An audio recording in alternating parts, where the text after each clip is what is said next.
You're watching Morning at NTV.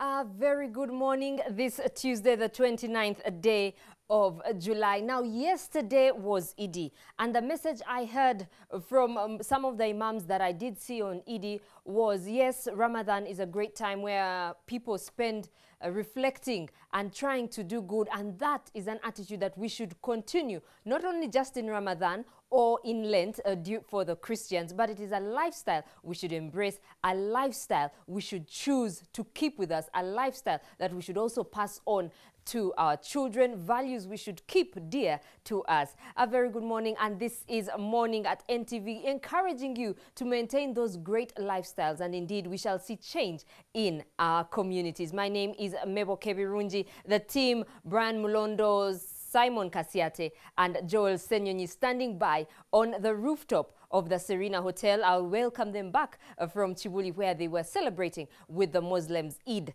yesterday. Well, kicking off this show is our question of the day.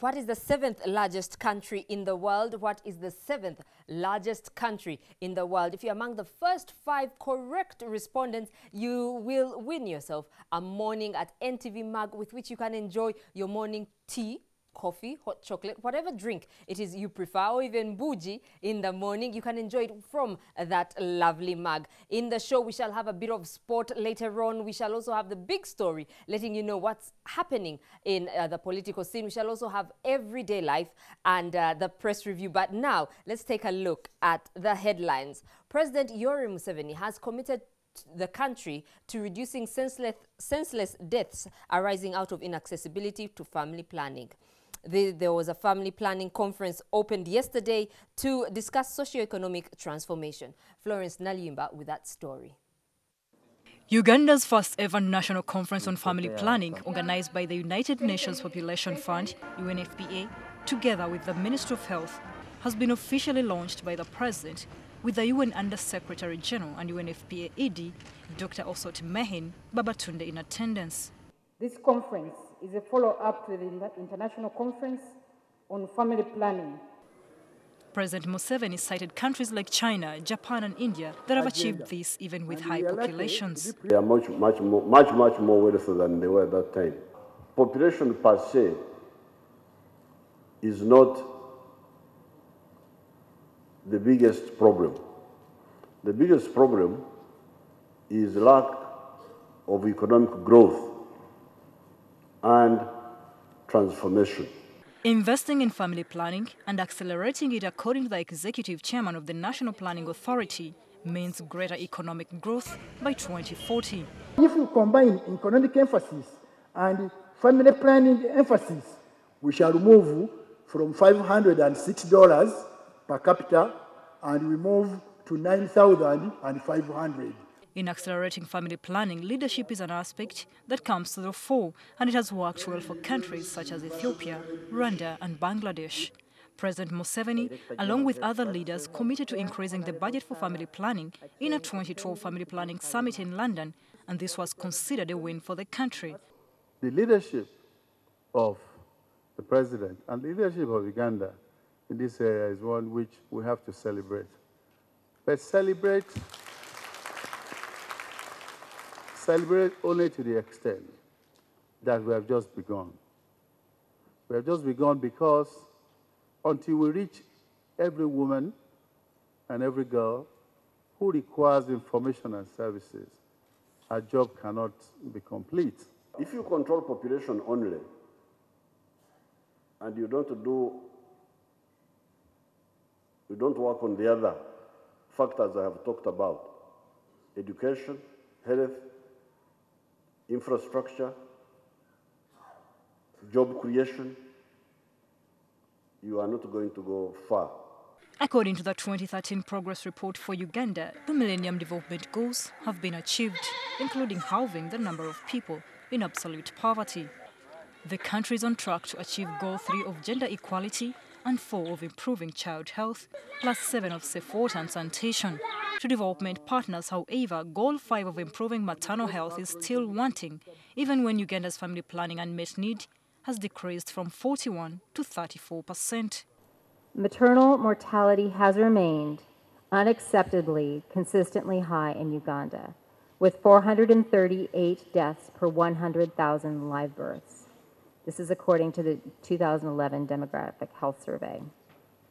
We know that universal access to adequate family planning can contribute up to 30% reduction of maternal mortality and infant deaths. These deaths impede socio-economic development. Worse is the fact that contraceptive use in the country is one of the lowest in the region. The low uptake of contraceptives predisposes women to the high fertility rates, leading to frequent pregnancies that expose them to the risk of maternal and neonatal deaths, while the teenage pregnancy also heightens the risk to pregnancy complications, including the unsafe abortions and death. According to the State Minister for Health, Sarah Opendi, some religious leaders have been found to be a hindrance to family planning. So when we are doing anything contrary to God's will. Proving Opendi's point, a sheikh refused to pray for the conference because it allegedly contradicted the teachings of Islam. Museveni did not spare him. Then, sheikh, what happens after you have filled the earth? Then what do you do? If the sheikh thinks that this is anti-God, first, the sheikhs and the reverends must look after their families well, so their families are wealthy. Then you can come and preach to me. But before you have done that, please, just keep quiet. It's unacceptable to have too many girls out of school. It's unacceptable to have the kind of poverty that we have because of high fertility rates. It is within our powers to do something. We are not talking about having a small population. Uganda can have these 70 million people, but the question is, what type of population do you have? Are you having a population of just peasants, people who don't know how to read and write, people who are not well fed? Are you side? This is answered in the report the President launched at the conference, harnessing the demographic dividend, which is to turn the growing population majority of youth into a productive force. To change the structure of the age so that in the end, the generation to come will have more people who are in working with skills, participating and contributing to the nation than the dependents. All stakeholders agreed that the overall aim is now to have a quality population which can take care of itself without lacking the most basic necessities. Florence Salima, NTV. The UN-backed peacekeeping force in Somalia, AMISOM, together with the Somali National Army, have captured an assortment of weapons and ammunition from Al-Shabaab suspects in the capital, Mogadishu. This while carrying out a cordon and search in Mogadishu. These are some of the weapons seized by the AMISOM troops and the National Army of Somalia in Mogadishu. The UN-backed peacekeeping troops and the National Army may have beefed up their presence in Somalia, in Mogadishu, but there are still pockets of threats from the Al-Shabaab. Some of the weapons, tortoise grenades, multi-grenade launchers, 82mm mortar fuses, rocket-propelled grenade pipes, as well as RPG shells and guns. Also recovered were sniper rifles with attached telescopes, anti-tank bombs and various types of guns and ammunition.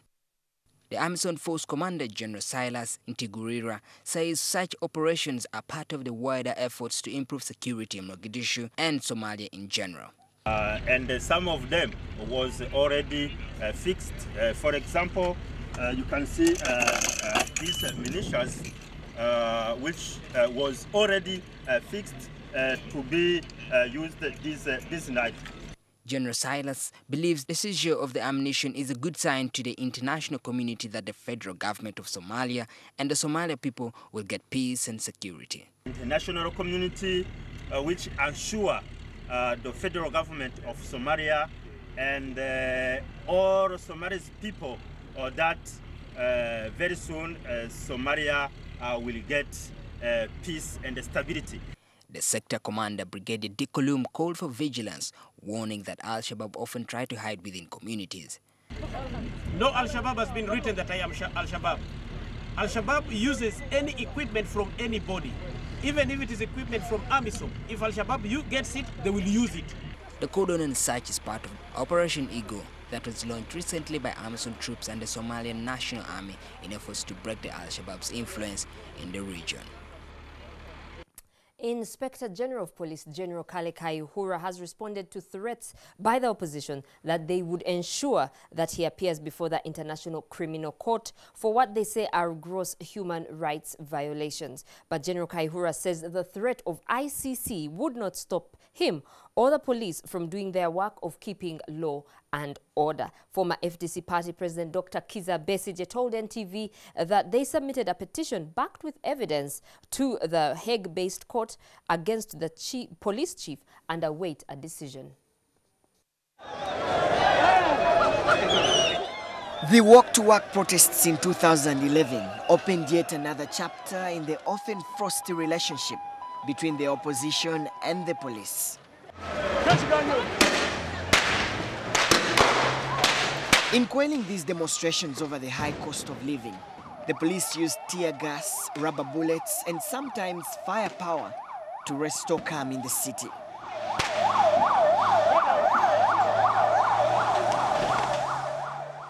Several people lost their lives, including demonstrators and the police, while others were injured in the protests.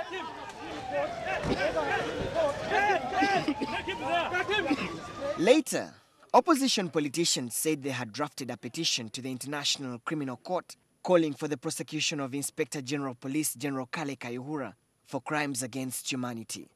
But General Kayihura says he's ready to defend himself at the ICC if summons are issued against him. We have lost officers in the course of duty. Nobody talks about it. Instead, a small thing happens, they exaggerate it, that they are taking me to the ICC. I'm ready, take me there, I will plead my case. The police chief, who was passing out crime preventers at the weekend in Kisoro district, said that the threats of the ICC will not stop him or the police from doing their work of keeping law and order. Or these, during the walk to work, paralyzed business in the city by burning tires on newly paved roads. There are methods which are standard. Yes, we shall not stop using them. We engaged former FDC party president Dr. Kizza Besigye for an update on the progress of the petition to the ICC. But we also have a mechanism, a standing mechanism, to continuously compile information that we believe falls within the ambit of the ICC. And these are basically, the grave crimes. Dr. Besigye says he will not rest until the ICC initiates investigations against General Kayihura for failing to act against officers responsible for violating human rights. Arena with the fellow who assaulted me and his friends, people who killed the children, a child in Masaka, people who shot various people during the Buganda riots and so on. Nobody has ever been arraigned in court. But can the opposition successfully pursue a case against the police chief? A lawyer with Human Rights Network Uganda, Patrick Tumwine, says that they elaborate procedures for referring situations to the ICC. We must prove that actually, as I said, that the state, those mechanisms, those individuals that we are claiming that are committing either crimes against humanity or genocide, they are untouchable. They are not being prosecuted, or the state is not doing anything. But as long as the court system are working and as long as the system are operational, there is no way you can say that individuals are going to wake up in the following day and run to the ICC. The ICC only handles crimes against humanity, genocide, and war crimes. The case must be referred to the ICC by state parties, the United Nations Security Council, or the ICC prosecutor who can initiate an investigation. The opposition petition would be the second time a group of individuals from Uganda is seeking justice at the International Criminal Court. In 2010, youth affiliated to the opposition Inter-Party Cooperation lodged a petition with the Hague-based court seeking the indictment of President Yoweri Museveni over the September 2009 killings in Kampala following the Buganda riots. But the ICC chief prosecutor then, Louis Ocampo, said the court needed more evidence before it could respond. Solomon Serwanja, NTV. You're watching Morning at NTV. That's what we had for you now. Morning Bulletin. Now over to the gentlemen Simon, Joel and Brian, who yesterday were dressed like they owned some oil. We shall be crossing over to them for the press review. Good morning, gentlemen.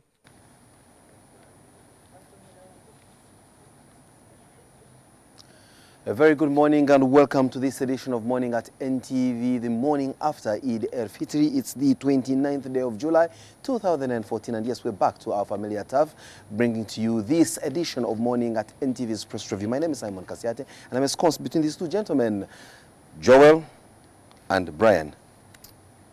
Yesterday you were the after effect of Wally. Got knocked out. You are knocked out by PR. Let's swap the places and then we'll be right back with the entire press review.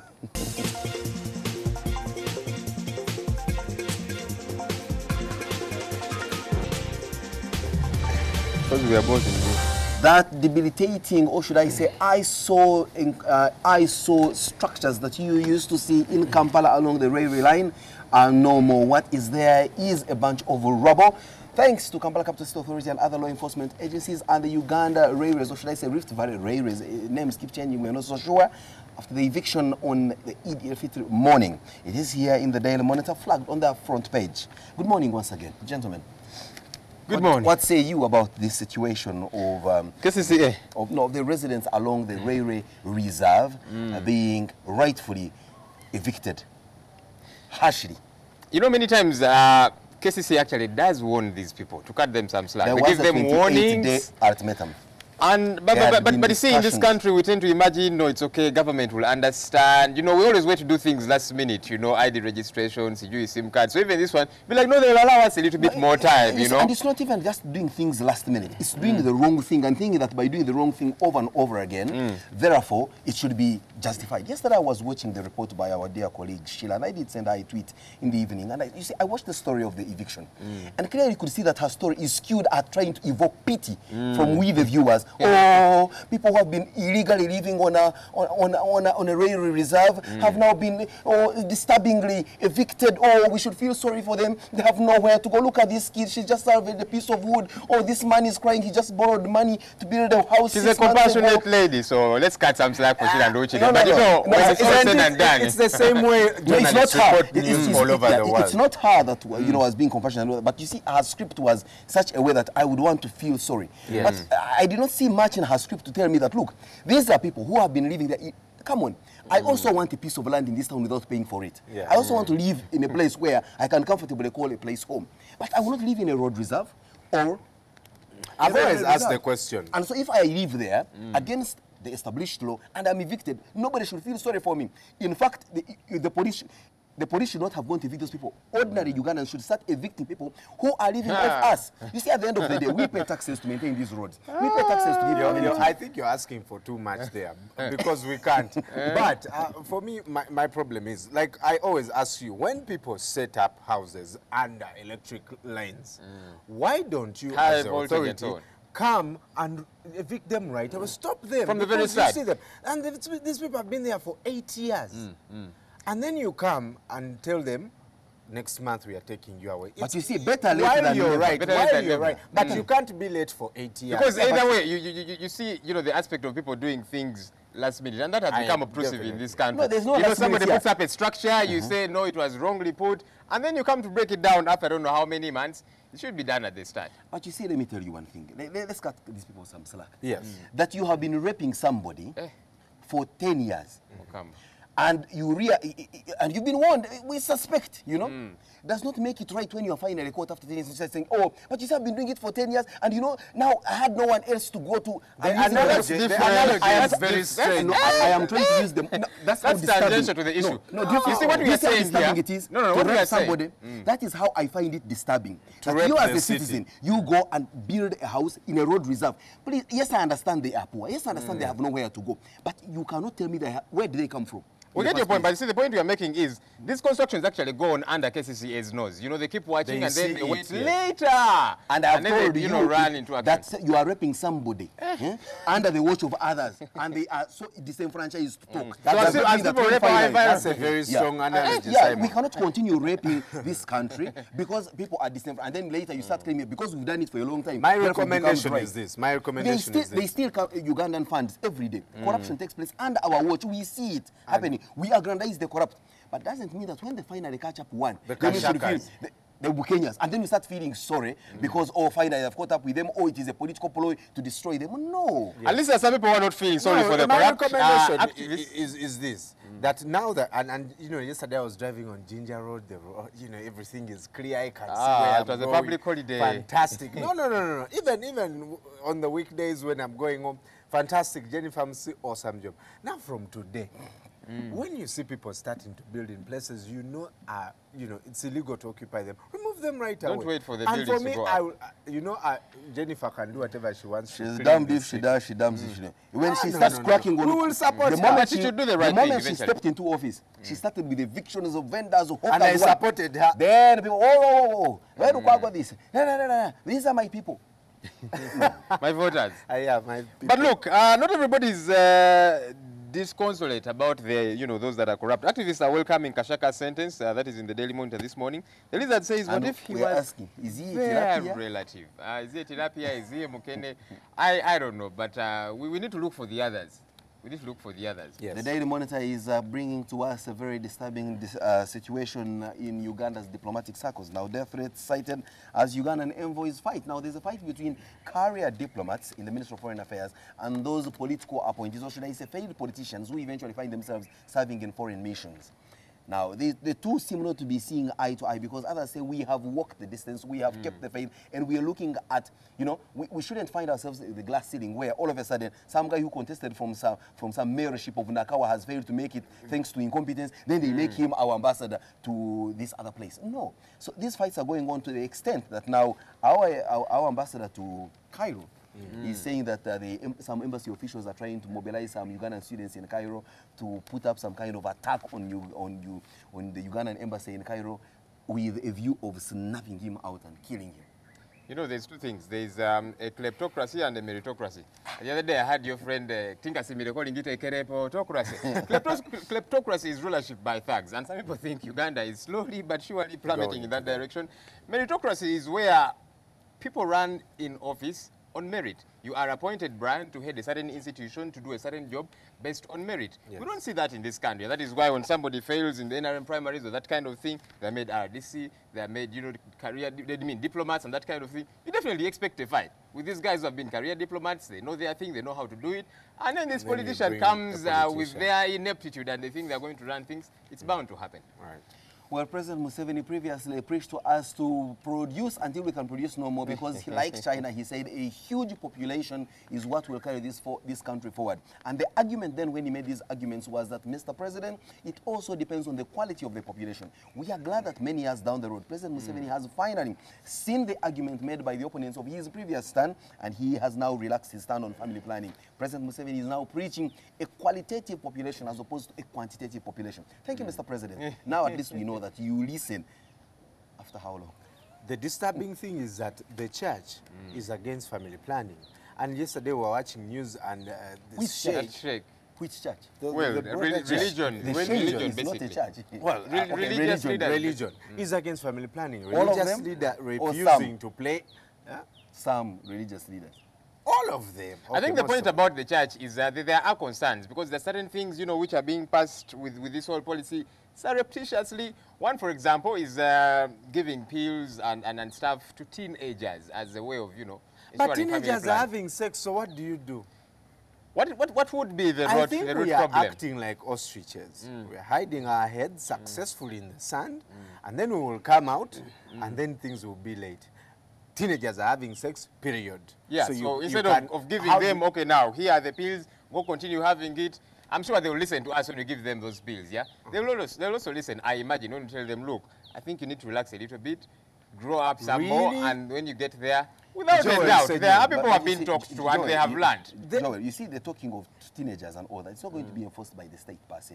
This starts from the very foundations of the family. Without a doubt. Family must inculcate values to teach their children that there will be a certain age and time in your life when you should partake of life's little luxuries, including and not limited to sex. When that fades at a family level, when family heads choose to go and encroach on railway reserves and raise children there, what kind of children do you think they are raising them there? You know, at the end of the day, the quality of... And then, you see, what disturbs me is that I've asked Joel here, I have asked all you guys here, how many children do you want to have? I'm sure many of you would never tell me anything more than 4. You are in a well-paying job, you have everything going for yourselves, you possibly have working spouses, but you don't envisage yourself having more than 4 children because you don't want to have a quantity home as opposed to a quality home. It's like we don't want a quantity country. But guess what? There are folks there watching us from a little small black and white TV, perhaps even one technophone watching us. Some of them keep tweeting. They are not sure of their next meal. They don't have a job. But guess what? They are more productive than the word production can describe. Yes. And you ask yourself, why? Do you think...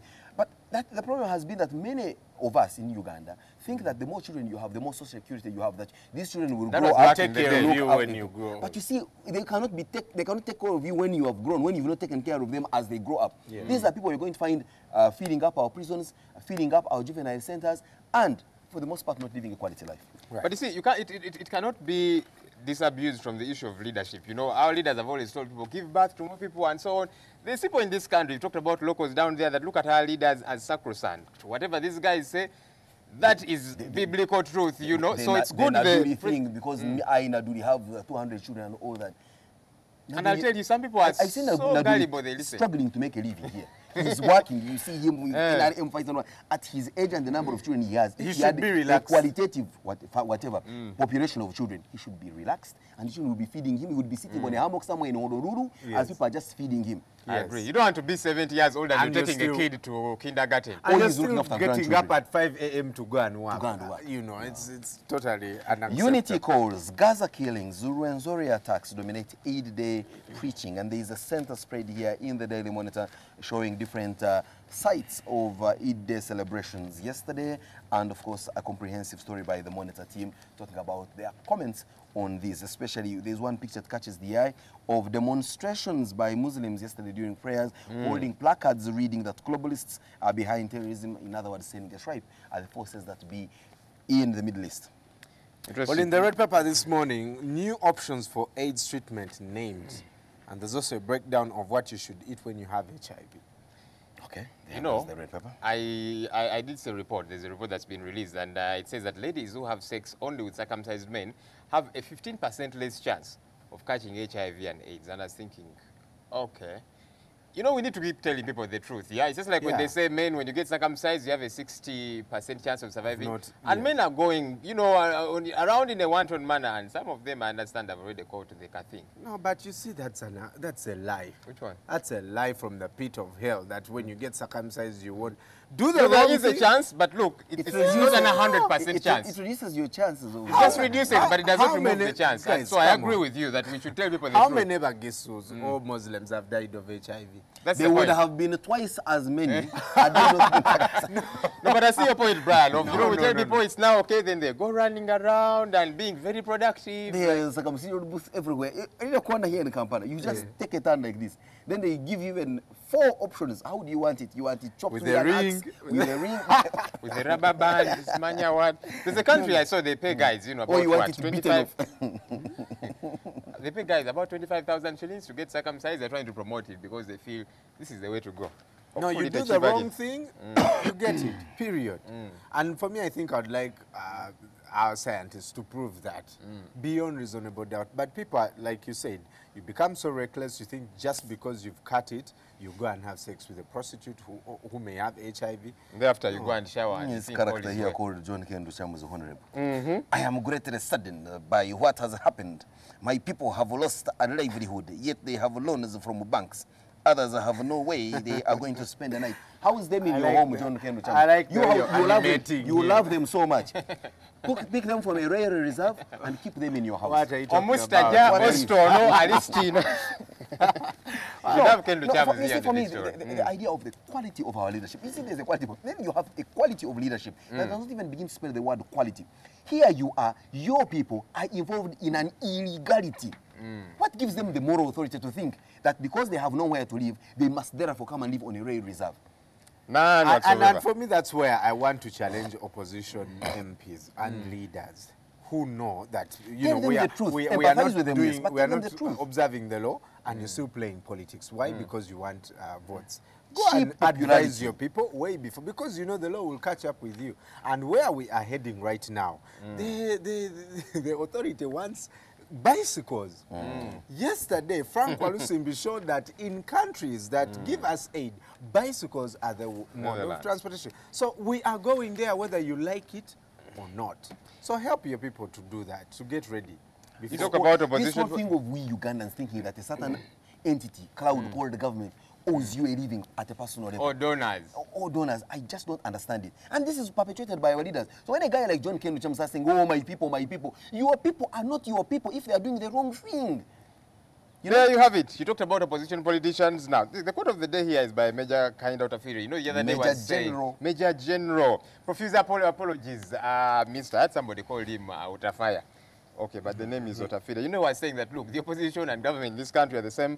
And it's quoted here to say, economic interests are not Catholic or Muslim. Erija Choli, Muganda, Lugbara, or Etesot belongs to the same tribe, just like a Pua Munyankole. This gentleman feels that our leaders have, in totality, let us down. Whether you are NRM, whether you are opposition. Of late, I like what I hear from this guy. I don't know about you people, but I hope he's not just a disgruntled fellow. But I think I like what he says. Everybody who begins to speak sense becomes disgruntled all the time. Much of the time, unfortunately. That's what I mean. They've always...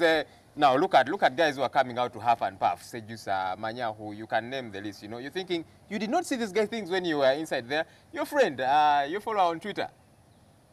Oh, okay. And the likes, you know. So all of a sudden, when the amount of food that is put on their plate is lessened, that is when they begin to apparently be on our side. And that seems to be the case with the Prime Minister Mamba. He seems to be, even with a full mouth, a full plate. Does he know where dinner is going to be cooked tonight? I think he knows. Well, I think he knows where the soup is. I don't know. In the red pepper, Tamale Mirundi is saying Museveni is very strong. Is still very strong. You know that man's contract, the curtains have come down on it. Are you sure? He was saying so himself, and something we don't know. And he was saying, look, yeah, I know my contract has come to an end. It is the prerogative of the president to either extend it or that kind of thing. But he was saying that, look, even if it is not renewed, I'm not going to come out and castigate the president. The man is an intellectual. He cannot do those things. These things of castigating the president when your contract. No, he's not an intellectual. He's an intellectual. You have it. Well, Munini Murera, in his letter to a Kampala friend, says defend Mbabazi's right to seek the presidency. It seems to be some very serious calls coming in from those ends of Chigezi. I think the time is May. We wait to see how that pans out. But look, the point it makes is you know, the ground should be leveled for everybody, you know. Go out there as I became a Peter and winner takes it all. Well, in the next magazine this morning, the Daily Monitor is taking us down memory lane. 10 years after the Bologna attack, there seems to be a wave of acceptance, a wave of closure, and of course, life seems to have moved on for the residents of this place. Bologna is the place where one of the most debilitating massacres, the hands of the LRA allegedly, ever took place in this country. Kaihura says, I'm ready for ICC in the red pepper. And he was very annoyed when he was saying that. He was passing out some trainees yesterday. He thinks those who are subjecting the ICC were not annoyed in sending him there. Is it warranted to take him to the ICC? I don't think it really makes sense. It's just one of those things that you just cannot put a finger to it. Because my little understanding of the law is that someone to be subjected to the International Criminal Court is that local judicial processes are simply unable to try that kind of crime. And I do not think that Kayihura has committed such heinous crimes that Uganda's justice system is unable to handle now or in the near future. Right. Of course, I imagine that those who will be pushing for this will be saying, look, we don't trust the local judicial system, you know, Kayihura and the rest of the establishment are in bed with it. That's the nonsense that you say I don't understand. I'm just trying to reason from their point of view. But they've not tried to take him to the local courts. I thought you first do that. When you fail, then you take it to the... But again, look, ultimately, this whole ICC thing, and that's why I keep saying we need to grow up. You know, we keep running to these guys. Themselves, by the way, some of them should be at the ICC. They've committed, you know, acts of terrorism, some of them, and so on. And they're the ones now to adjudicate in our cases.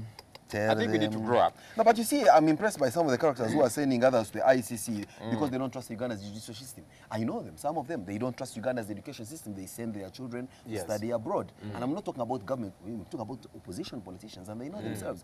When they don't trust Uganda's healthcare system, so they go abroad. They fly some of them on our own sweat, in as much as they're opposition politicians. How they crack the deal, I just do not understand it. There's a lot of pretense in this country politically. And I don't understand. Anyway, you are here reading people, let's walk to work, the country has become so bad, but your children are in Kent, they are in New York. What, are they on scholarships? Are they on grants? I don't understand.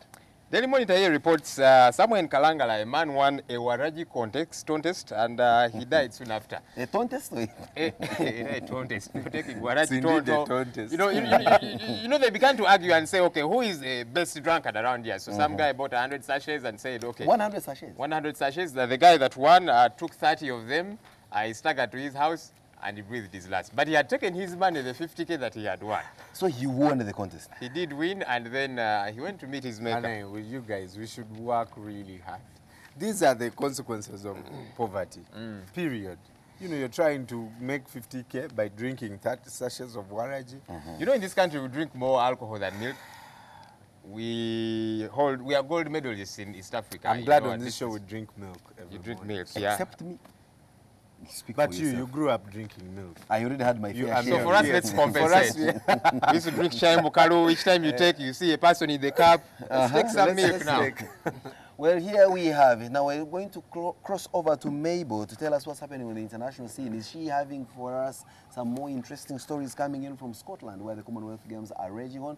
Or is she going to give us more debilitating news coming in from the Gaza Strip? Do we still have that place on the world map, or has it been obliterated? Mabel.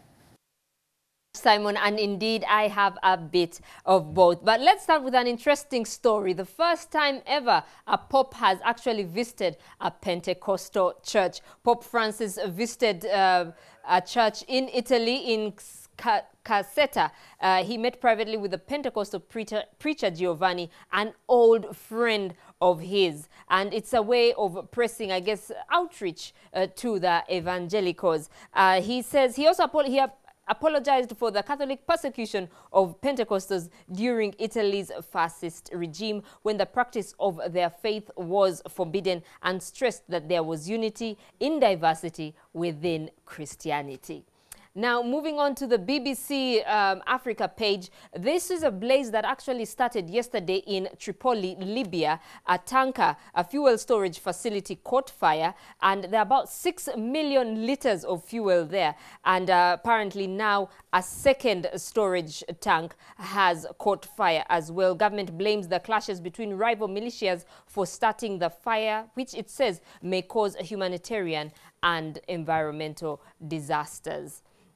Now, in the western part of Africa, yesterday we saw was Eid, and in Nigeria they usually have a 3-day celebration starting on Sunday, and which will end today. Now, in the state of Borno, they rebanned cars during the celebrations. This is because they were thought to be carrying out bomb attacks. The police say bombs have exploded in the past. This is another ceremony, a 3-day horse parade, which was cancelled. It has been cancelled for the past 3 years during the Eid celebration because of bombings, the scare of bombings.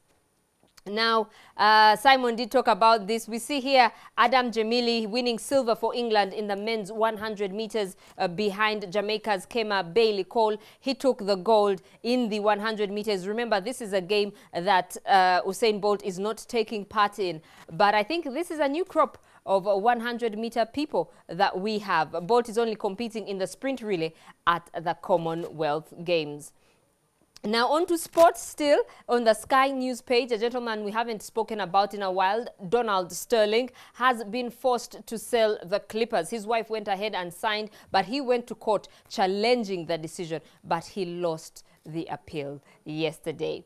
Still on Sky page, Kate's got a real fun at Commonwealth Games. The royal couple here were part of the games in Glasgow, attending and obviously cheering the people on. England, Scotland and Wales doing extremely well this time around.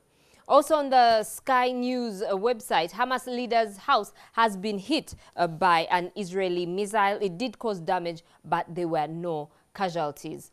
Now on the CNN page, this was a story that actually happened yesterday. A Cameroonian official's wife was abducted, and they believe it is Boko Haram who abducted the wife of the deputy prime minister in a drone attack at his home in Kolo Fata, north of the area where they also kidnapped a local chief.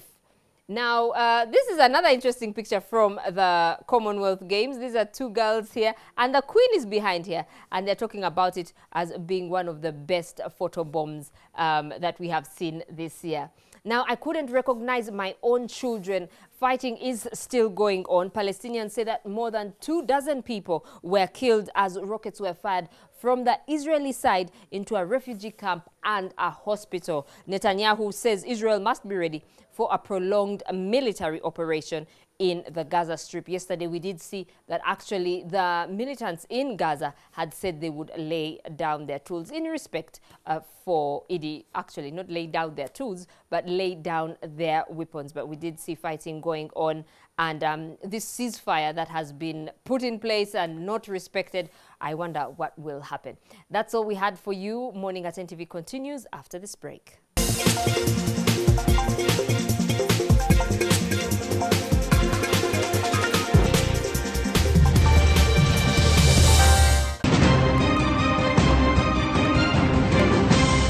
You're watching Morning at NTV with Simon Kasiate, Mabel Kebirunji and Brian Mulondo.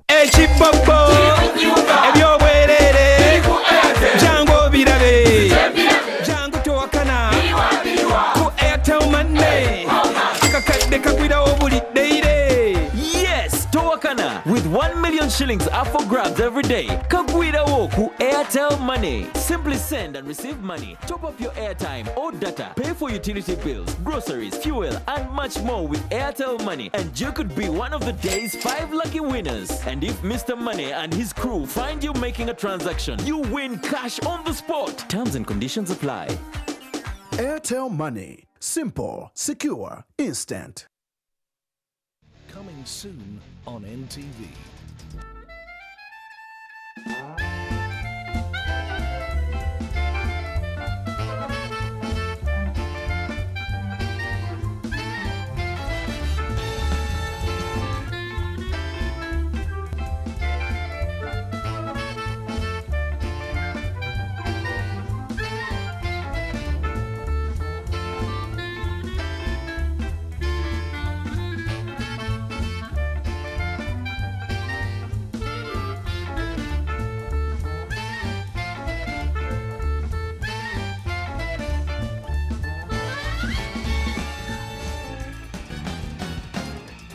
Soon on NTV.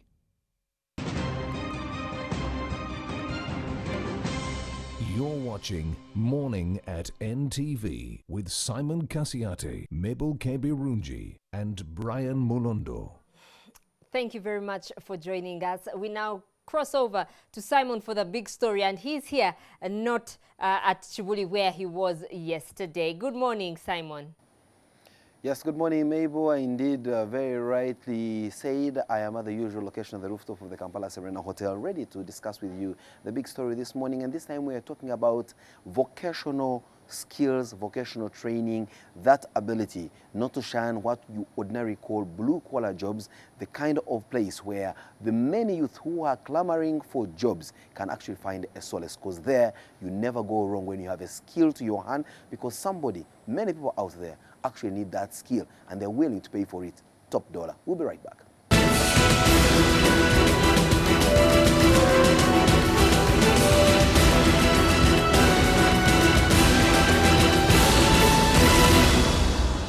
I've been told that the lack of skilled and competent human resources is a bottleneck to labor productivity, value addition, creativity, and innovations through science and technology. But we also know for a fact that many young people, especially the youth of this country, always want to go in for what is best described as white-collar jobs, where you go to primary school, secondary school, then you go to university and study that kind of course that will take you to an office, then you come out, you go to an office, then you work, then you get yourself a very good car, you rise up the corporate ladder or whichever ladder it is.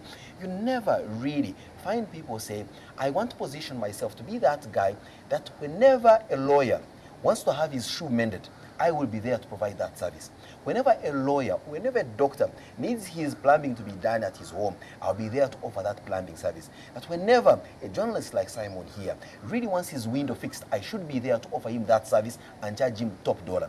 Many of us always are clamoring for white-collar jobs, but we forget that there is a wide spectrum of other jobs that require skills that we could acquit ourselves with and make lots of money.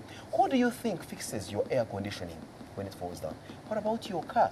The guys that you always call when your car breaks down, do they charge you any less?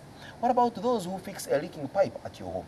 What about those who should be fixing a short circuit in your home? What about those who should be wiring your houses? What about those that should be roofing your houses, painting your houses? Mention it. All these are people who have got their skills, and these skills, for the most part, are shunned by many of you.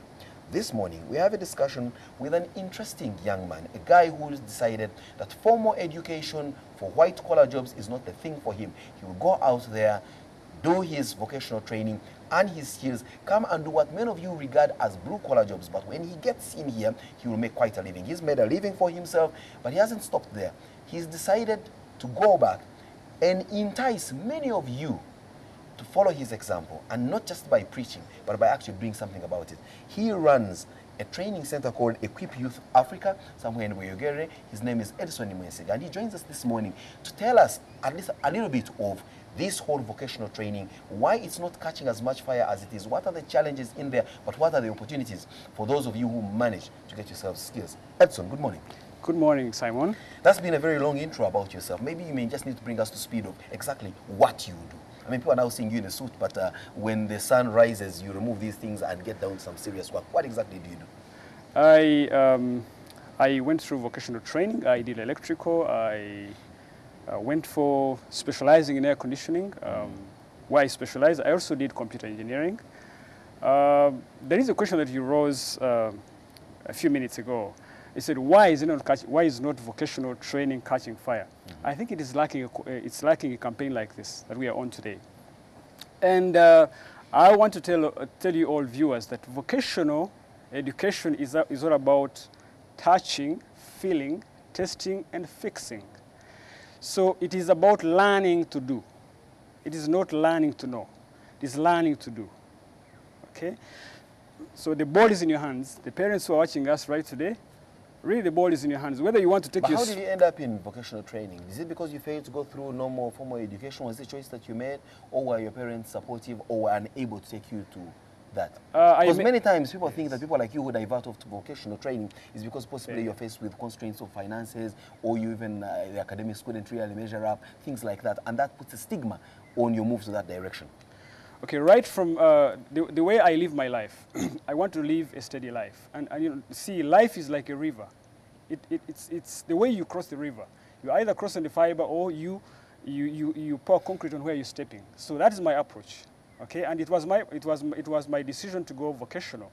I spoke to my parents and I said I want to go vocational. And after doing vocational, actually the entire family of mine liked the approach and they did the same. It's not only me in the family who did vocational. It's almost all 4 brothers of mine went through vocational, and none of us has gone to street. The moment you're out of school, exactly, you begin to have a job because someone is out there looking for your service. Exactly. But do you also do you feel the stigma that people look at you as this handyman, you know, you're not the kind of suave guy that maybe your other colleagues with whom you started the journey of education are. They're possibly walking around in suits like mine here, wearing bow ties on a Tuesday morning, and yet for you, you've got to put on your overall, get your hands dirty, fix some work. But at the end of the day, how do you feel about what you do? Is it satisfying? It's about the destiny. When I look at my destiny, I don't want to know your destiny, how your destiny is going to be. But my destiny, I want to move and learn, get experience, and I know I'll get somewhere. Like where I am today, because this is 13 years. I've been in a technical world for 13 years, and I've actually decided to expand the same opportunity to other people. But it's about destiny. I'm this guy who wants to see things happen, fix them, because I know they are paying. If you go to the vocational world and you ask this vocabulary we have in most of the graduates, the street, unemployment, it's non-existent. The word unemployment doesn't exist. It does not exist. Because many people say we are just hyping up this whole thing of their opportunities and all that. One asks, but how many shoes are going to be mended? How many leaking pipes are going to be there? How many times will someone require someone to fix a leaking roof and things like that? Is it true that there are no opportunities, or are there so many opportunities and that you guys who are in there are simply unable to meet the demand? No, like you mentioned, lack of skilled labor in Uganda is a big bottleneck, and very few people see it, and very few people are really have the vision to go and do it, and very many are blinded. Okay, but let me tell you, it's a big bottleneck to industrialization, for example, because for a country to develop industrialization, they have to have adequate, affordable, skilled human resource. Mention a country like China or Malaysia, because human resource is this wealth that beats all forms of wealth. Yeah, but it's a vision taken up by few people. Yeah, who have seen how human productivity is going, because our human productivity is too poor in our country because of the form of education that we have adopted, the colonial type of education. Where we're educated to be clerks and not much else. Exactly, they learn to know. But you see, government has moved in to revamp the business, technical, vocational, and education training, what they call BTVET in the Ministry of Education. How much of this trickles down to individuals like yourselves who have these little technical opportunities for youth who come in? Because maybe that's something you didn't extrapolate more. You say you give opportunity to other people, but you may need to step out of your modesty circle and tell us exactly what it is that you're doing. You have a little school where young men and women walk in, they get an education on how to fix things. What exactly do they learn when they come to your school? Like what we do at our school, we have looked at the market, so we are market focused. Which is lacking in our education system, because we have an education system which is not market focused. But we are focusing on the market, and we are saying we need to train people. We don't only stop on training them. You train them in what? In electrical, air conditioning, carpentry, bricklaying and construction, welding and plumbing, and other courses will be coming up because we have just started. It's a big vision that we need to put Uganda on record for having the biggest populated the biggest skilled population in Africa, 15 years to come. Wow, so, I like the vision. Yes. So we need to train people and not only stop on training them, but we also need to give them a forever backup. So our guys will never fail wherever they go. Yeah, we need to back them up. We have a lined up professionals who've got good experience that will give them backup wherever they will be in the field. So even recommendations, in other words, people who need services that can come to you and give them recommendations. Exactly. But like I started my question, government has this BTVET, business, technical, vocational, education and training at the Ministry of Education. Yes. Does it also cater for private people like yourselves? Do you get any kind of grants or any kind of help? I mean, in this country, it's all about government helping the other. How much do you get in terms of help from government? We are so optimistic, but for now we haven't got any, because it's a government concept to see you coming up. It's hard for them to actually detect that you're a serious person, so they have to see you coming up. Yeah, it's even very hard for me to approach someone and tell him about this vision because they will think it's just a dream. It's in a briefcase. So yeah, I approached one of the commissioners and he told me, you youth, you have heard there is a youth fund, so you guys are running to this office. And I told him, I assured him, I told him, look, with or without, this foundation is already in place, and it's good to go. And I had to leave his office because that's the concept they have. And they may be right. Many people might have gone there and they have conned them of their money. But this is not our approach. We are serious. We are responsible citizens. We see how human productivity is doing in Uganda, and we see how poor we are. We see how our economy is, and we see the form of education that we are embracing. But let's look at the kind of guys that come to your place. You get parents driving their children in there and say, look here, Edson, I think that the future in this country is in welding or putting huge scaffolding for the huge buildings that will be coming in. I need my son or daughter to be trained in this field. Or do you get guys walking in because everything else has failed, they are destitute, and they're just walking in just for the sake of attaching themselves to an address, and afterwards walk out and start looking for sales jobs, being attendants in supermarket shelves and the like, even when they have got the skills to do something? Yeah, like any other thing, when you're to promote something, then you need a lot of media coverage, which we haven't been exposed to. So, but I remember when we were opening, we stood by the roadside and we spoke to every person that was passing by about our vision, and few parents brought their children in, and willingly. And many, of course, thought that you had just gone cuckoos. Exactly. But believe me, if you came to my school and you asked my students, they will tell you what you're doing. We are not just a school, we are industrial trainers. We are not, our training is not school kind of training. We are industrial training. You walk in there, put on your overall, put in, get your gloves and I want 1 year the person to get out of my school when he's going to work or negotiate for his salary. Because right now you cannot say the minimum wage because you don't have skilled labor. No investor is going to come to this country when he knows the status of skilled human resource that we have. Because these guys come and they invest in training the employees. So it's a no-go, and I've seen MPs dream during the day, thinking that they can set minimum wage. It's a no-go thing. Why? Because we don't have enough skilled labor. Exactly. But you said that in 15 years, isn't this a bit too ambitious for you to think that in 15 years you will have trained so many Ugandans to the point that Uganda will be the hub of the most highly skilled population in Africa? Yeah, our approach is basically to get people who are interested, of course, after preaching to them, because we are preaching work. People preach gospel, Jesus, but we are preaching work. Okay, so after getting these guys, we train them. We first of all tell them our vision, and they become part of it. That we want to train them, and they remain part of us. So we become like a professionals body. So when an investor comes, he approaches us, and we say we have category A, and you're going to pay them this. Have category B, you're going to pay them this. Also, in other words, you go beyond just a training, but you also become like an agency of some sort. Exactly. Let's get down to the gender question. Yes. Of course, many people look at vocational training and skills training as something mainly for the male folk.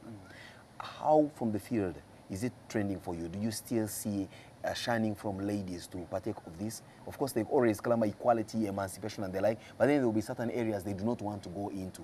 Is that the case with regard to vocational training? Yeah, it used to be the case, but right as we speak, technology has gone better, and if you go to developed countries, you find ladies fix things that men can actually fix.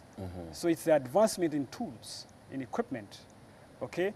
Otherwise, given so technically it's no longer about muscle also, no, because technology has taken the charge of muscle. Exactly. It's just about having the skills to man this. Exactly. But you see, for an education like you give, I'm sure you're not a charity organization. Yes. You have fees structures and the like. How is your fees structure compared to the need that people have out there? Do you find situations where guys walk in expecting to have a free ride more or less, and they are unable to continue because your fees are too exorbitant for them to handle?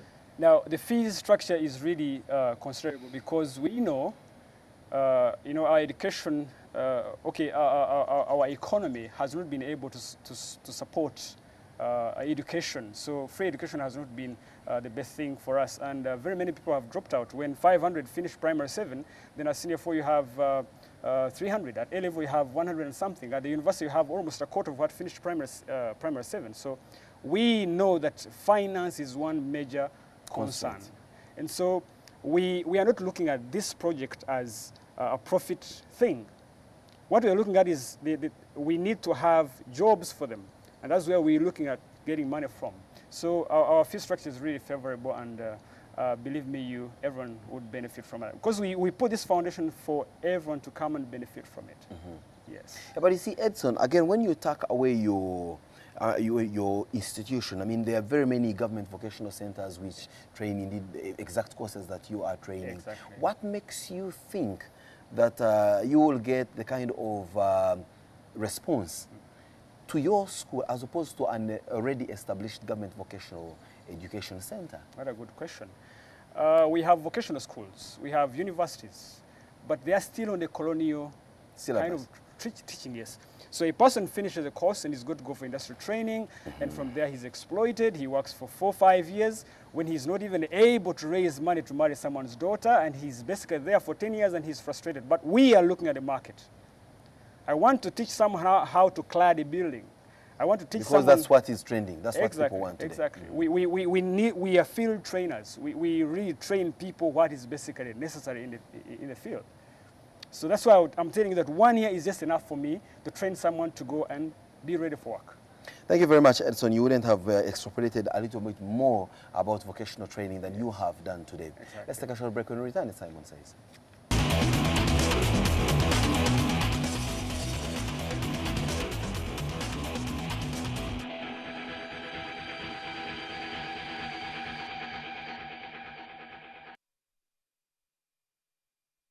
It's vocational training, that part of education that many of you seem to shun simply because you want white-collar jobs as opposed to what is termed as blue-collar jobs. I have got an experience that someone did share with me. I don't know how far true it is, but I suspect it is true. That for many of the rigging that is taking place in the valley down there where oil prospecting has been taking place, and of course mining will be taking place very soon from now, many companies had to get people to weld from other countries. You find welders coming in from Bangladesh, you find scaffolders coming in from Nepal, and you ask yourself, even welding is certainly going to be a job that's going to be given away to foreigners. I think it's high time that we as Ugandans raise up and take our country by the mantle. I think it's not just enough to involve ourselves in the easier things of political contestations, youth being used for demonstration, youth being used left, right, and center, being brought down to their knees, begging and all that. I think it's high time that we realized our potential, harnessed it, and make better the productivity of this country. And the only way possible we can is through an education that meets the demands on the market. Start your wonderful short week, which starts today. Yesterday was a public holiday. Make it a productive one. If you really think that that course that you did study is only serving you the rounds on the streets, making your shoes wear out without a chance to get an office to patch, go find yourself a skill, acquaint yourself with that skill, and believe you me, there will be someone out there, so many people out there willing to pay you to give them the service that your skill does offer. Have a good morning. Let's meet same time, same place tomorrow when we discuss yet another interesting, intriguing, and of course deeply analytical big story. You're watching Morning at NTV with Simon Kasiate, Mabel Kebirunji, and Brian Mulondo.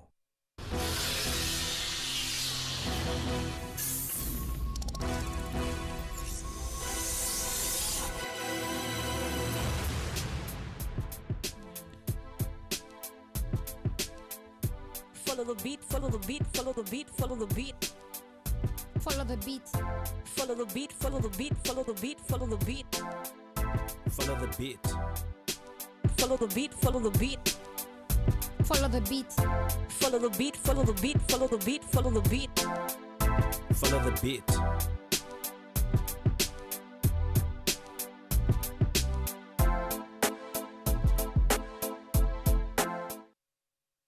You can bring everybody in parliament as long as they can wake up and vote for the NRM. As long as the voters exercise their rights to elect their leaders, there was no need for term limits in Uganda. I know him.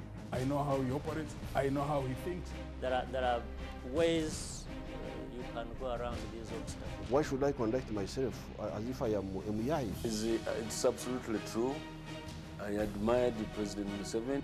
Is the ICC a fiscal code targeting African leaders? You cannot tell me that the whole trouble Kenya had revolved about only the two individuals. The money is not in the budget of this financial year. You can't beat God. You see, God is polygamous also. Look at Jeremiah chapter 31.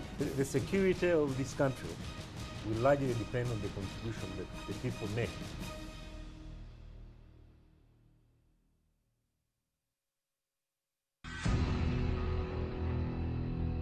Mubonyumiro ebyemizannyo jangu nkulage. Does!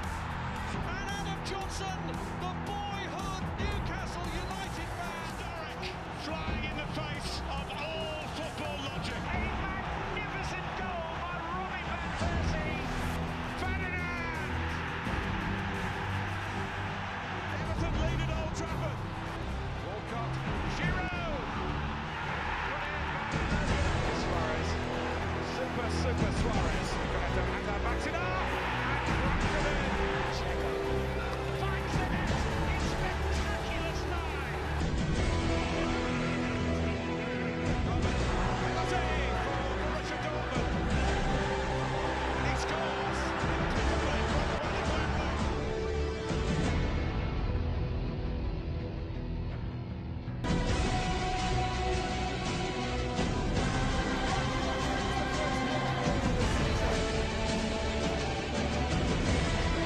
On everyday life, we're going to look at how some people end up missing out on opportunities because of the friends they have. And it has probably happened to you, or may happen to you, or is happening to you. In Uganda, there's a saying, "Mbulira goita naye, nkubulire chicholi." We'll be looking at that on everyday life.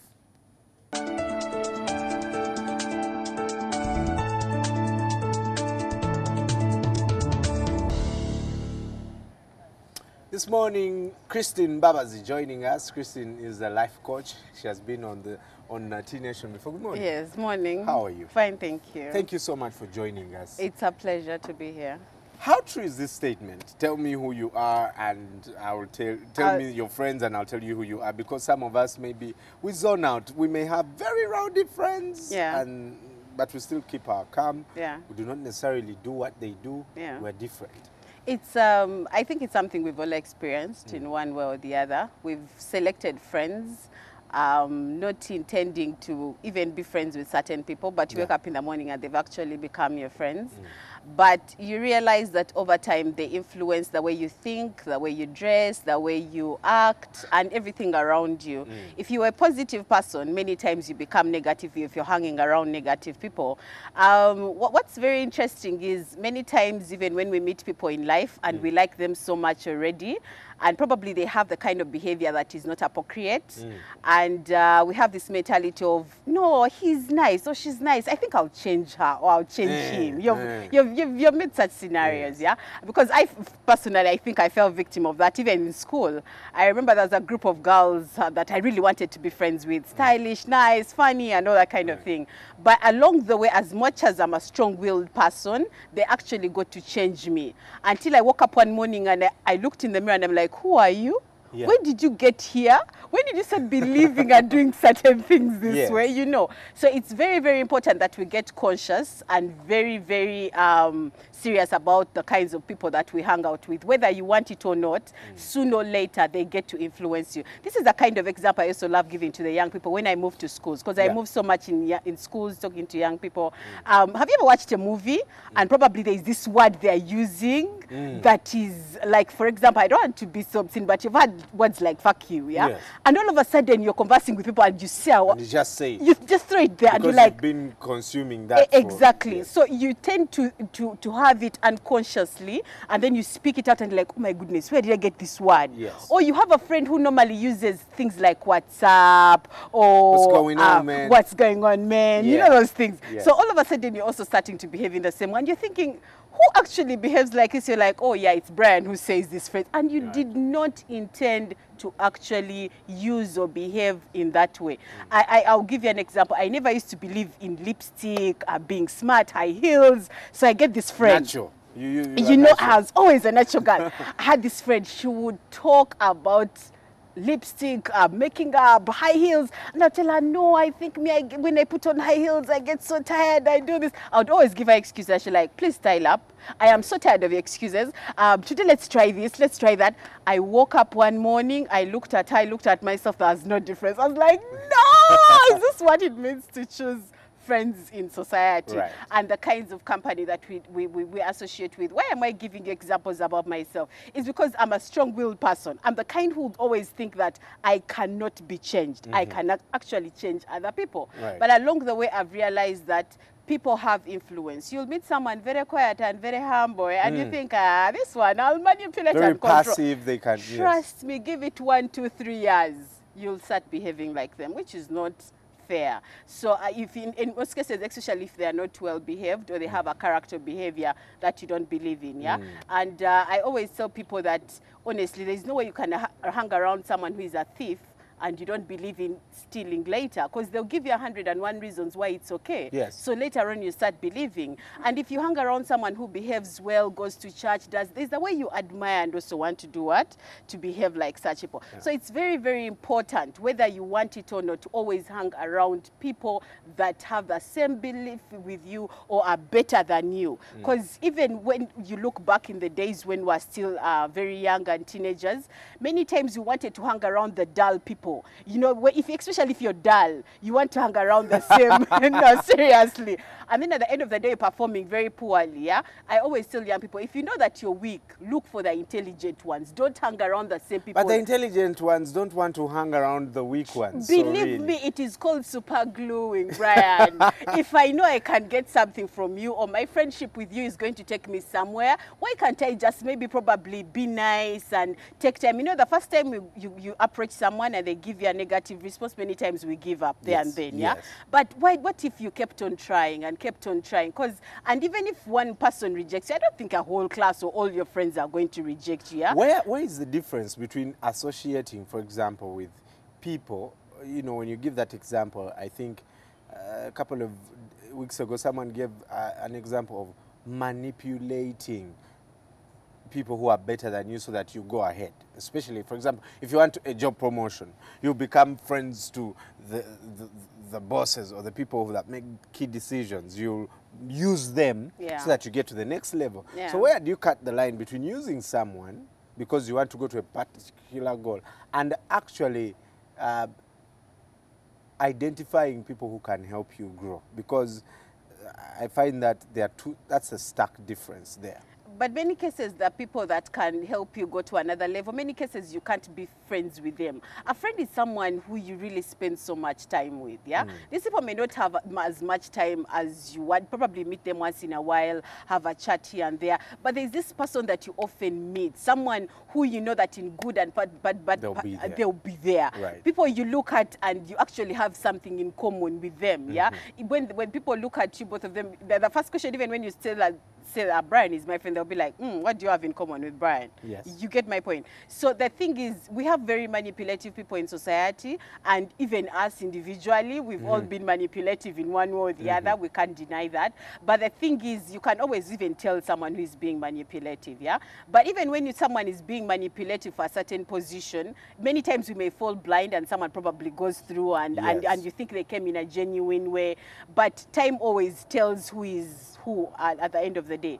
But again, it's not always good to be friends with people because you want to be manipulative. That is negative friendship, really, because that is, you're coming for the wrong reasons. You want what I have, and once you get it, you're gone. I'm gone. And we have so many people like that in society. Unfortunately, we've even put this or impacted this in our young people, Even in schools, you ask, why is she your friend? It's because she's loaded. It's because she's cute. It's because she's styled up. It's because, and you're thinking, really, is that the basis for choosing friends? You understand? So we are getting friends because of all the wrong reasons, or because he's always complimenting me.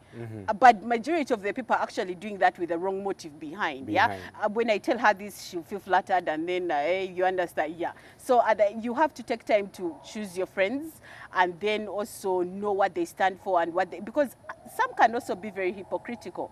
You live with someone for almost 2, 3, 4 years, and you've never realized that they do some things behind you. When they're with you, perfect, very good, Because I'm not a perfectionist. What do you expect the person to do if they never see those things? Because I see what you give me, right? Whatever happens here is what I take. What you do in the back, I don't know it. That's none of my business. So I get what you give me here. I can never discover whether you're hypocritical or not. Yeah, but you see, the thing is, you're not always going to act forever. Sooner or later, your actions will come to light, you see. Yes. But the thing is, many times that what is hurting most is, even after you've realized the do's and the don'ts behind, guess what? You still want to hang on.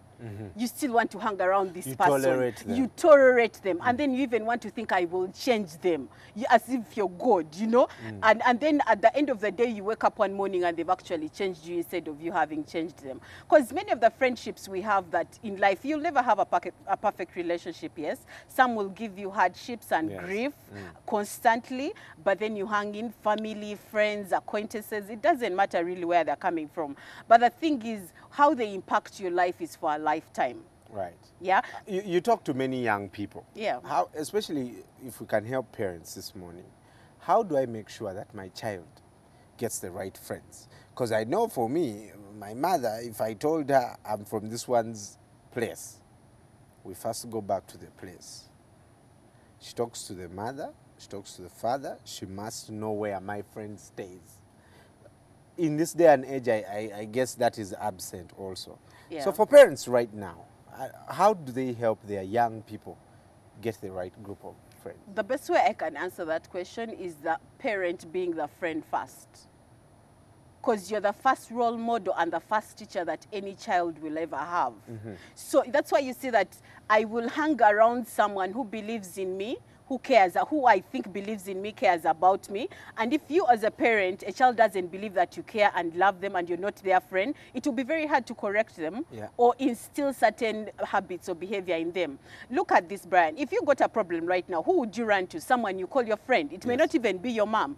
Many of us may have mothers and fathers, but they're more like pictures in our home, and yet we are running to our fellow friends. What even hurts me through these talks I have with young people, I realize that majority of the young people, even when they have a problem, they run to friends who are equally as ignorant as they are. So they misinform each other. It's like a blind man leading a blind man. You understand? Yes. And yet the parent could have done a job, but because they are not friends, you find that the child gets a problem and runs to a fellow teenager or a fellow youth who does not have the knowledge, and yet the parent could have helped in one way or the other. Because I'll give you a very good example. I have an OG campus. We at campus were supposed to be graduating on a Friday. She passed away on a Monday. But what happened? She gets pregnant. Her boyfriend is not ready for the pregnancy. She consults a friend. What should I do? Takes her into these things of abortion. And you know, the parents could have known or taken action or done something, but they did not know because she was very quiet. She starts taking these herbals. The process goes bad of the abortion. And guess what? 3 months in the house, she's getting pale. She keeps on telling them, no, I'm just having bad periods. I'll be fine, you know. Until like after 3 months is when the dad is like, you know what? You look very bad. You're in very bad condition. I need to take you to a doctor. And getting to the doctor checks her, realizes there's a problem, and talks to the girl one-on-one. It's like, I want to help you, but the only way I can help you is tell me the truth. So the girl whispers in the doctor's ear, like, doctor, I want to tell you the truth, but please do not tell my dad. He'll kill me. 5 minutes later, she was gone. She's dead. Dead. Graduating on a Friday. So I said to myself when I was hearing this, and I was thinking, okay, now what has the dad benefited by being too tough? Because I don't refute parents disciplining their children, but again, let you discipline me as a child, but at the same time, let me also remember that you're my friend. I can actually come to you and talk to you when I have a challenge. Because let's agree to this. We all go through challenges at every step. But the question you should be asking yourself as a parent or as a guardian, where does your child go to when they are challenged? Or when they don't understand certain things? Who is informing your child? That's why so many times we have. If you're not doing that, if you're not doing that, someone exactly, who's doing it. because there are people who you find, teenagers or youth who you find, and you're like, this is mommy's girl. She really talks like a mature person. You understand? Even her way of reasoning, it must be a mother. I was raised by a grandmother, but even the way I was in secondary school, I was too mature because the way she used to advise me and talk to me and inspire me, I started thinking ahead. Because even if you came with a problem, she would still first ask you, what do you think about it, my darling? And you're like, what do I think? This and this. Then she's like, no. If you're wrong. And she's like, what about if we thought about it the other way? What was she trying to instill? To learn how to think. That's why we are even raising a generation of young people who do not know how to think. The smartphones help us. Oh, please. Exactly. You understand, which cannot do us. everything. Yes. So you find that young people are not thinking. They think after the damage has already been done. Right. And the best question to always ask yourself, you listen to your child speaking. Sometimes they are speaking like the maid. So you realize that your child is spending a lot of time with what? With the maid. With the maid. Sometimes they are speaking like their fellow teenagers. Their reasoning is at the same level with their fellow teenagers. I'm not refuting that, but you need to help your child get to every level. I always tell this to parents whenever I get a chance that, honestly, there are certain things that it's taken you 40 years to learn, others 50, others probably 70, but you want your child to learn. Others are still learning. Others are still learning. You want your child to learn everything in 1 year, which is not fair. But what if you took off the time and grew with your child? Your child is 2, think like a 2-year-old. You know, try to level with them at 10, at 15, at 20, at 30, until they come out as mature people. But don't expect them to be at 12, 15, 20, and you want them to behave like a 50-year-old. Exactly. It's not fair, really. Right. It's not fair. If you're just joining us, I'm with Christine Babas, who is a life coach. We're looking at the kind of people you attract, the friends you have, and how they determine the kind of life you will have. Please feel free to go to Facebook, that is Morning at NTV, and of course Twitter is at Morning at NTV, and share with us your experience with your friends, and if you have any questions, we can also get them there and continue the discussion. What do people that, for example, yes, I know a couple of people who are in groups, say 10 guys, 9 drink, smoke, unfaithful, but this one guy is stable. What do they do that some of us fail to do, that even in that crowd of your friends that are not on the same path with you, there's always a guy who is standing, he's strong, his beliefs are always stable, he will never veer off the line? You see, the thing is, we are all different. We've all come from different backgrounds. We've all had different experiences. But with such individuals, you cannot really tell, as in to what, probably someone has a health problem or was traumatized when they were growing up. Probably they grew up in a drunkard home and they realized how much it traumatized them. You can't really tell. But the thing is, majority, that is like 1%. Majority, the 99, are the ones who will always be influenced, where someone bullies you and tells you, man, you don't take a drink. Hey, you're just like a woman, you know, you're a fella, that kind of thing. But are you the kind who is strong enough that you can let people humiliate you, tease you, step on you, and maybe probably even abandon you at times because you cannot adopt to their standards or do what they want and stick on your own? How many people do we have that are independent? That are strong-willed? Those are people that you can actually count on your fingers. Even when you look back in school, it was probably 1 student out of 1,000 or 2 that could actually stand on their own and never be so much influenced by what was going on. Yeah. Christian, this is a very important question. Yes. What if I realize I let go of a friend who would have helped me be a better person? How do I get them back? A better... Repeat the question. I let go of you. Yeah. Then I realized, oh, Christine is an asset. How do I get you back when I've already, for example, trashed you and told you, you are just a fella? Then, you know, how do I start the process to get you back into my life? We are all different. There are people who can easily forgive, like they've accepted probably forgiveness in their life. But there are those who are too bitter and angry. But the first thing you have to do is give people time to heal, because you don't just forgive someone just like that. More especially if I trusted you for a very long time, our friendship was very good, and you did something that really terminated our relationship. The thing is, give someone time to heal and don't push them or force them to forgive you. You understand? Because already they are hurting as an individual. So the first step is giving somebody time to heal, and then show them that you've changed with time. Yeah, probably by the time you were friends before, you knew some of the things that he or she liked. Yeah, remember the birthday, probably take them them out for a drink. And then the other thing that I've realized is that many times we don't want to accept that we were in the wrong, and that's a very bad thing, especially with guys or proud people. They tend to say that by giving flowers or, you know, taking you out, and never say the real word. Because if you don't say the real word, I swear I'll get it out of you. Why don't you get it? If I take you out for dinner, you know I am sorry. I want you to get say, the point. Speak it out. There certain people words may do. But I'm a guy. No, what do you mean by a guy? You can speak. You're not dumb. Right. So yeah, accept, because we are all not perfect. We all make mistakes, yeah. Right. But I think even for ladies, it gives more credit for a guy when you apologize. Like Bambi, I think he's really sorry. By the time he said he's sorry, yeah. So it's always good to apologize. And there's always a root to every problem, yeah? Right. Probably explain yourself. Where did it come from? Is it the influence of friends? Were you lied to? Were you misled? Explain your situation. It doesn't cost anything. If that friendship really was of value to you, what does it cost to say, I'm sorry? What does it cost to say, I'm sorry, especially for the guys? When you annoy your channel, when you annoy your friends, I think what makes you a man is the fact that you can say sorry to them and get them back. Ultimately, it is our desire that you get the right people to help you get a quality life. Couple of comments on Facebook. Derek Passy says, welcome back, NTV. I'm in Arua and I'm watching you. All right. Nkugwa Godfrey, no comment. She's doing an awesome job, so inspiring. Thank you. All right, I have other comments on Twitter too. All right, just one sec.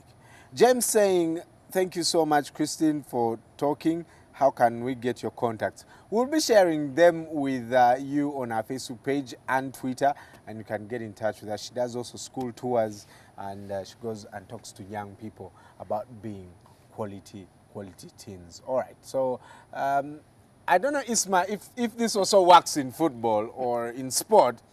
The person that you choose to hang out with can either make you a star or a player that can easily be sold. Probably that person can teach you a few things about hard work. One of those stories that I remember when you said that was Ivan Cordoba. When he first moved to Inter Milan, his first friend was Javier Zanetti. And Zanetti is the kind of footballer who never did anything other than train and play football ever since he moved from Argentina to Inter Milan back in 1995 and played there for 19 years. So probably that helps quite a bit, because I can imagine if you went to the Arsenal brand today and became a friend of Jack Wilshere, probably it's easier to get pictured smoking a cigar than playing football. Now, I know if I were Jack Wilshere's friend, would definitely be partying more than playing football.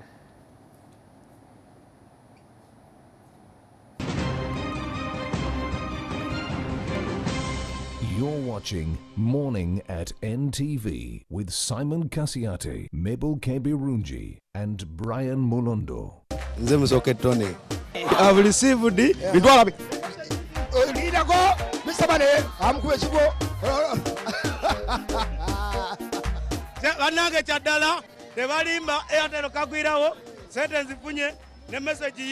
I have received the 200,000 shillings of Uganda.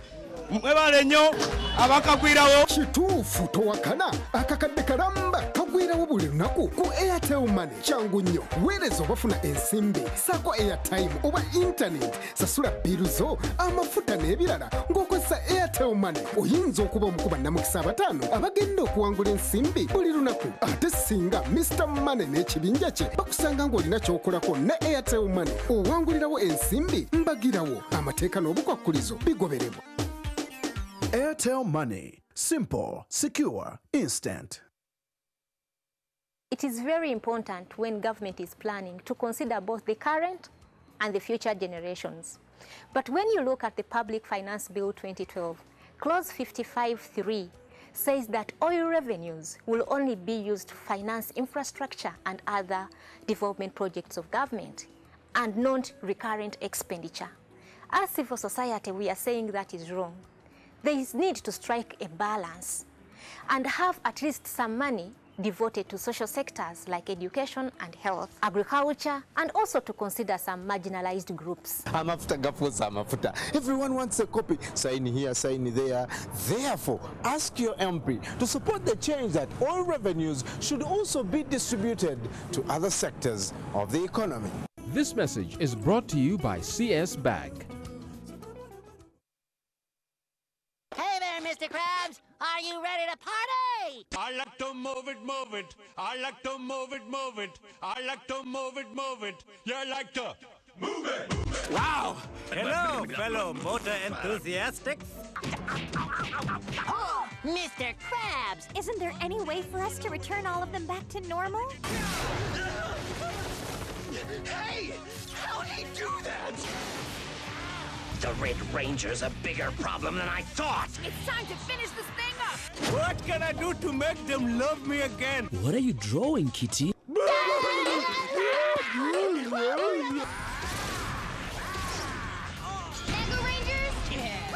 That's a mega win! Hello? King Julian, you are truly inspiring.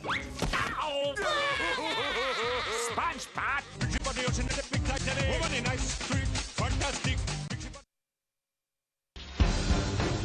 Kampala has been voted in the past as one of the favorite cities for tourists, one of the most peaceful cities.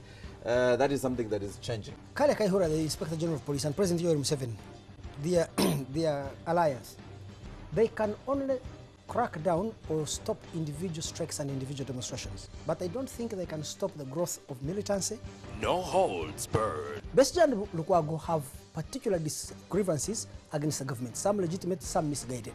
What should the police do? Of course, the police has to intervene, A, to protect the power of President Yoweri Museveni and the NRM from disruption by Besigye and Lukwago, but B, also, never forget this, to protect those ordinary people whose property gets destroyed. I want to ask that many think that they've actually been frustrated. Opposition parties in Africa do not tend to be constructed around policy differences. FDC lacks a glue to hold its coalition of different power-hungry individuals together. Incisive. You see, the NRM is more divided internally than the FDC.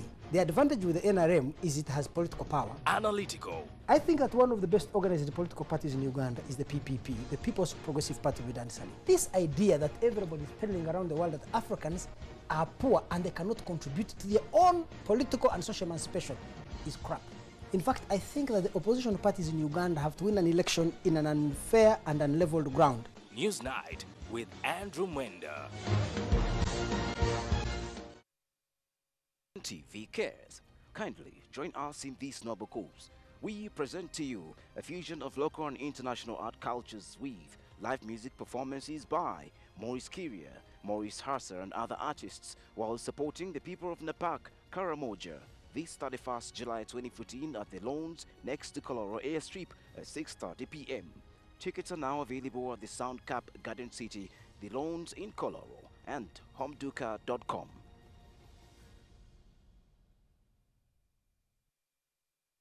On the next episode, brought to you by... At Orange, we know you want to do more on the internet. That's why we bring you happy hour day and night. Destiny River. Was I wrong about you, Bento? I wonder if you were not the man I thought you were. Could this boy possibly know something I don't? You lived alone without anyone, without friends. Who are your friends? Huh? Solano the truth? Will you tell him you're his mother? Destiny River.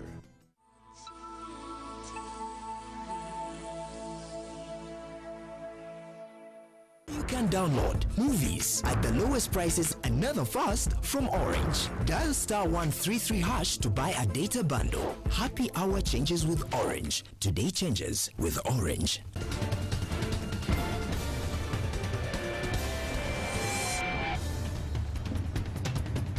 Finally, very glad to see Isma, and you can see the Eid, thing is still going on. He's probably still sleeping. No, if you are in another country, you'd still be celebrating Eid. Definitely, I would. Good morning, first of all. I would definitely be celebrating Eid because in so many other countries, Eid is more than just the one day. it's a period. It's just at the occasion, the one day when you walk into Chibuli, Old Couple, whatever mosque you go to around the country. In some countries, I've had in places like Bahrain and Qatar, Somalia, about 5 days. In Saudi Arabia, it could even last a week as people go out and celebrate the same way this Eid al-Fitr of yesterday or Eid al-Adha that will come later on. You want to remember the sacrifice of Prophet Ibrahim, that also you could sacrifice on the very day or the next or the other. You're given a certain period. So probably it's because of our pockets that we only celebrate for 1 day. We can't afford to be away from work for too long. We have to go back to work, yeah. Yes, somehow that's part of the reason. But I enjoyed myself. You did too. You did too. I bet. But what about me? I had him inviting me to your place. And my heart was broken. I said the invitation should come from the horse's mouth. Not Brian saying, Mabel, we live in the same area. Come and join us at Isma's Mabel, you need place. a bigger heart. You can't get heartbroken because of just one Eid. Because of Eid. Yeah, I've lived through. Eid al-Adha. In October, I even know when it is. I've lived through over 27 Eid al-Fitrs. So probably there is one for you at some point. There's going to be one for you. So yeah, Eid al-Adha, eh? Yeah. You're going to cut a goat. Yeah, it's for sacrifice. That's pure sacrifice. It's on. Yeah, that's definitely on. I'll make sure I get the guy who does Muchomo ready. this time Totuleka. Hey. All right, we're talking to sport this morning. Commonwealth Games are on. Probably now, that's what is taking over the world of sport. We must be recovering from Kiplimo right now. Who do we, look to for another medal? Probably it was good that after Kiplimo won, there was a public holiday, so we could all let it sink in. Yesterday, Abraham Kiplimo with the bronze in the marathon. But later today, there is going to be a lot of Ugandans in action. Probably if you're looking at medals per se, it's got to be Henry Sekabembe. He's into the quarterfinals for the super heavyweight boxing. And if Sekabembe beats his opponent, who should be Ghanaian, I think he's called Haruna Osamasu. With the name sounds, maybe you would know, you're the one who has that accent. Is that Sekabembe will be to the semi-finals. When you get to the semi-finals at the Commonwealth, you're guaranteed at least bronze. So for everything that boxing hasn't done, and Uganda has only won 45 medals since the Commonwealth Games started. Of course, Uganda entered back in 1954. 31 of those have come from athletics, and then the other have come from boxing. Yeah. So for everything that has gone wrong with boxing over the past 6 years or so, Sekabembe could actually win a medal later today. And it's extremely sad that we've not been able to watch him on television because there hasn't been much boxing showing. I hope today they'll start showing because we're now into the quarterfinals. And I know we couldn't actually watch also the fight between the one yesterday, one of the other boxers, Bashir Nisi, winning his fight. And also I didn't get the chance to watch Roger Semitala. That's the one who lost his glove. Who lost a glove. And I can imagine what every Ugandan must have thought. You must have been thinking they probably gave him a glove that is bigger than his That's fingers. What I thought. So it just flew off and then... Yeah, he flew off as he tried to punch, so it went off that. Then you put it back on, don't you? Yeah, you do, but I think you're losing concentration at that point in time. Okay. So that kind of thing. So hopefully Sekabembe will be among the medals when we get back here tomorrow. The other Ugandans are still too far away from the medals. It's got to be Edwin Ekering in the badminton. He's still in the round of 64. He's done very well. He's into his second Commonwealth event. And then there's got to be Emmanuel Tugumi-Sirize. He's into the 400-meter semi-finals. Even with all the problems that have happened with the sprinters, Ali Ngaimoko has been sick since they traveled to Scotland. Yeah, how do you get malaria when you travel? No, I think you have the plasmodium in your body, and then the gestation period for the plasmodium ends up. You should be a teacher. Gestation. So eventually, the malaria develops while in Europe, and we all know that anti-malarials are not common in some of these countries, so that's part of the problem. So Tugumi-Sirize has that race to come. Then the boy who rose during the national trials last year, Ronald Musagala, goes into 800-meter hits this afternoon. That's about 3:25. That should be a good one for Musagala to expose himself to the international stage. He needs to qualify to the next. He needs to go to the next stage, and I think at this stage it's about qualification. And then the other one has got to be Lynette Chibet. The 10,000-meter women's final is the last event tonight. So Lynette Chibet will be there with a lot of Kenyans and Ethiopians. I don't think she has a chance of a medal, but probably for her it's about competing at that level. I don't think she's had enough events, that kind of exposure. She might surprise us. She might as well do a surprise, and actually all the medals that we've won have come at this stage, have come in these longer distance events, and probably Probably, but I'm not holding my breath for Lynette Chibet, but probably it would be good to see her compete. I'd love to see her right around the leading pack for the final for the final 400 meters within the leading pack of 5. Then you have a chance. We saw what happened in the 5,000 meter finals the other night for the men, where Moses Kipsiro was and all these other Ghanaians, Moses Kibet, Martin Toroitich, and all of them. All those who are right close to the winner, Caleb Undiku, had a shot at the medal, especially knowing that Mo Farah wasn't in. So probably Chibet has got to get her tactics right and just be right there with the leading pack. If she is, who knows? Right. You mentioned Moses Kipsiro. Indeed, his performance was dismal. What next for him? He finished 8th, and it's a tale of an athlete who has been in decline for quite some time. In the aftermath of winning the 2 gold medals in Delhi 4 years ago, probably that was the moment when Moses Kipsiro was at his peak. And actually, many of us thought that in the aftermath of that, he would go and build on it and probably do well at the World Athletics Championships in 2011. That was in Daegu in South Korea, or probably at the Olympics in London in 2012. What has happened with Kipsiro, I think, ever since then, has been a downright spiral. Every time you watch him, he seems to get worse. And you don't want to say this of one of Uganda's greatest athletes, because I believe Kipsiro is, and actually he's been at the top longer than so many of the other athletes that Uganda's had. So to see him struggle and only finish 8th, actually having finished last, if you remember, in the 5,000 meters back in 2012, has got to be a tale of a Kipsiro in dire straits.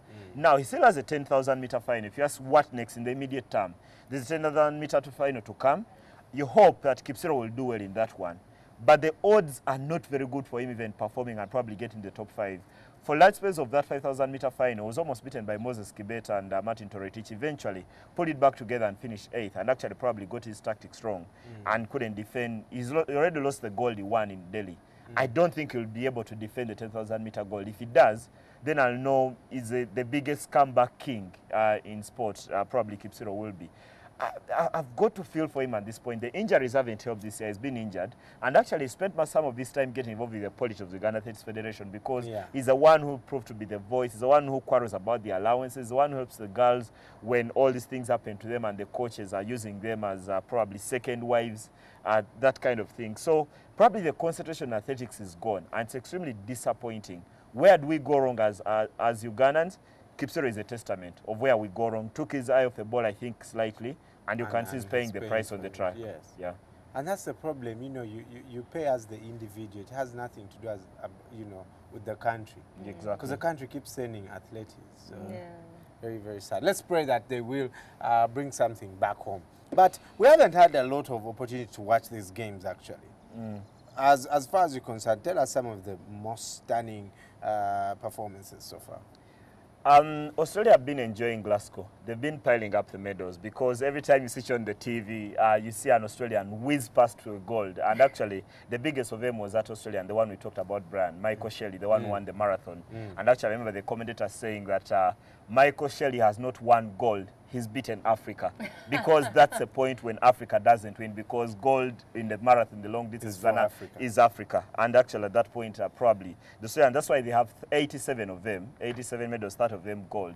But probably for me, there's going to be, I'll pick out one performance or probably 2 others. The first one has got to be in the rugby. When I saw South Africa win that gold medal on Saturday, up to this point, I haven't recovered from how they managed to beat New Zealand 17-14 to win the gold, because ever since rugby was included on the Commonwealth Games list, New Zealand had won 4 gold medals in a row until South Africa stopped them on Saturday. That was quite a performance for the South African company. It was quite something. Probably Blitz is doing this Blitz Boka roundup every 30 But it's a good minutes. thing, because sometimes you can get up there and say, okay, we are indomitable. In rugby, you're not going to beat the All Blacks. You know, but then someone comes out. And they have some championships in South America, I think, in about a year or so. So maybe it will tell them. And the All Blacks are rugby. They are rugby in everything, in every sense of the word, even if they won only 2 World Cups. But I think the other performance has got to be from last night. Blessing Okagbare, the Nigerian, won gold in the 100 meters for the women, beating not only 2 Jamaicans, but I feel that included Britain, included all these athletes from the islands off the coast of America. And actually most of these are way better than the Africans. But Okagbare, where that run came from, 10.85 seconds. And she's big and tall, and I was actually feeling bad because when they read the profile of Veronica Campbell-Brown, who won the silver, she's won 17 medals in sprint. Wow. She's a former 200-meter world champion, a former 100-meter world champion, and there was Okagbare with the gold. Where she got this kind of performance, I have no idea. I've seen got it. I've already seen her compete and get into the finals, get a silver, get a bronze, probably finish fourth in the World Athletics Champions, but I never saw her winning gold at this one. So Okagbare has got to be one of the biggest performers in Glasgow, and probably when the event ends, we'll pick up some of these which are the best performers. And then the Jamaicans also won the 100 meters for the men, even if it wasn't Usain Bolt, because Usain Bolt is there. He's Usain Bolt's training partner. Yeah. I read that. Kema Bailey Cole. Yeah. And he's actually going to be running with him in the 4x100 relay later on in the week. Usain Bolt is there training for that one. So another goal for Jamaica. He has to. He has to have to train. He has to stay fit, probably. Is it the last one to bring the relay home? I think it's the last. They've been changing that quite a bit because back in Beijing, they made him run, I think, the curve, for the 4x100 when there are 4 guys going around the 400-meter track. They made him run the curve. That is from around the 300, from the 200 to the 300 mark. Then when they realized they needed, I think, a world record in Berlin in 2009, they changed Usain Bolt and had him to finish because back then in 2008, they had a Safa Poel as their finisher. Now they changed